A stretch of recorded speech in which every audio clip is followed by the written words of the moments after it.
Well, I haven't done a review in a while. Hey everybody, welcome to Faniversity. My name is Cyrus, and yesterday I watched the Five Nights at Freddy's movie. Now, before I even start, I do have to say I'm watching this as a movie. Not as a fan, not as a theorist, a movie. Because fans, like hardcore fans of this game, probably watch like 2 movies a year, so they probably don't even know how like plots work. Okay, I just have to say that I'm watching this as a movie. Okay. I'm so tired of them saying you need to be a fan to understand anything. That's not how movies work. Okay, we're not the Marvel universe right now. I'll get to that later. But we're not in the MCU where you have to watch 50 things to understand this one thing. See, that's even not that good of an idea. But they're doing their own thing, okay? So I'm gonna go through the pros first and then the cons. And if you get mad, I don't know what to say to you. The practical effects on the animatronics were some of the best practical effects I've seen in the modern day, because they had like 6 people controlling the fox. They had people inside of the suits, so it felt like they actually cared about that part, even if they were totally underutilized. Like I think Freddy Fazbear, the guy in the title of the movie, was in it probably 10 minutes, and the movie's 2 hours long.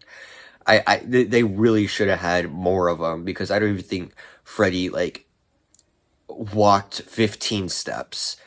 Cinematography in this movie really well done. It like when it's night and Josh Hutcherson is inside the building. It's like grimy, it's gross, and you feel that it's really well done. I would, speaking of Josh Hutcherson, him and Matthew Lillard and the little girl are the best actors in this movie, and it's like, oh my gosh, you're acting pretty well, and let's be honest, it wasn't written that well. Matthew Lillard was in this movie for 5 minutes, and when I get to the spoiler review, I'm gonna have a whole rant about that. Anyways, the first hour and a half of the movie is an actual movie, a conceivable story that like you can follow. It's not until the last 30 minutes that it all falls apart just for the lore. They want to include the lore, so they just, alright, see the story we've built up so far? Tear it away. It's sad. And the last positive is how the audience was. You could tell we were in a theater of fans, because when a cameo showed up, they cheered. When somebody's name is said, they cheered. When a character shows up, they cheer. And I can't be hypocritical. I cheered at a raccoon calling itself a rocket, and an old man, Tobey Maguire, walking through a portal into a grandma's house. I can't really be saying much. Start off the cons, it's not scary, like, at all. Like, there's the goofy jump scares, and then, like, 2 actual jump scares. Who is scared? Rory was. Rory jumped. They sat right next to me. They're like, ah. I just wanted to make fun of you, Rory. But, it's more of a comedy. This is a comedy movie with a little bit of lightheartedness, and then near the end, you're like, it's a horror movie. And then like, oh wait, we could include a scene in the first 40 minutes, okay? First 40 minutes where we have scariness. But then it doesn't make sense, because you have a scary part, then lighthearted, so you lose all the scariness, and then you try to make them scary in the end, when you're just like, I just saw them build forts 40 minutes ago. Why should I be scared of them? They've done nothing that is scary in the slightest. Things in the last 30 minutes are not explained whatsoever. It just goes by so fast. And, like, there's one character that's right here. A new character. They go somewhere, never explained again who this character is, they disappear. Like, you're a movie, right? You're a movie? Aren't you supposed to be telling me things? Are you supposed to be showing me at least, like, a picture on the wall saying their name, or drawings, or something? No, you don't.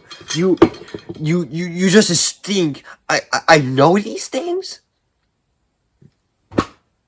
Why?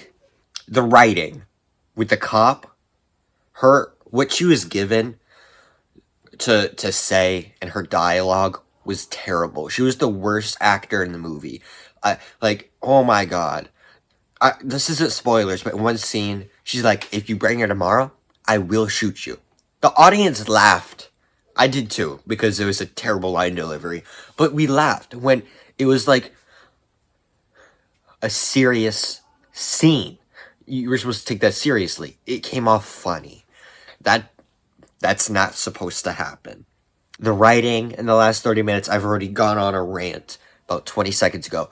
But it is terrible. It is. Oh my god. My final critique is that twists come out of nowhere. Whether it's completely unnecessary or easily predictable. We were 3 scenes in, and I predicted one of the twists at the end. That's not supposed to happen. It's because they don't add more to... Okay, so the problems, they don't add more. This movie should have more to it.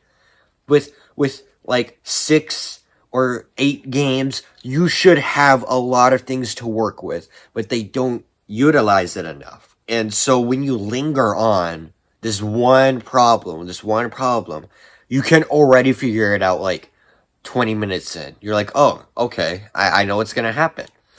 So my suggestion, watch it on Peacock. I can't. Sorry, Celia. Sorry, Rory.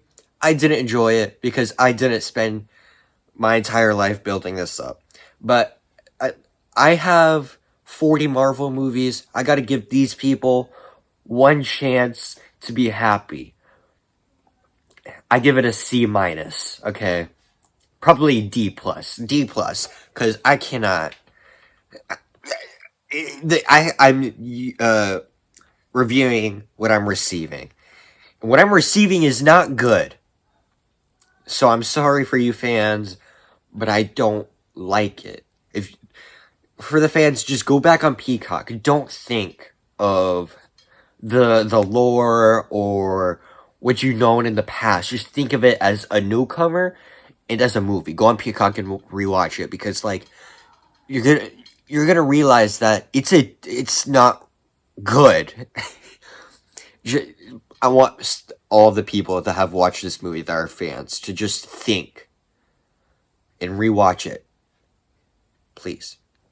So that's my video today. It's a little bit longer than I expected my reviews to be, so I hope you enjoy your day.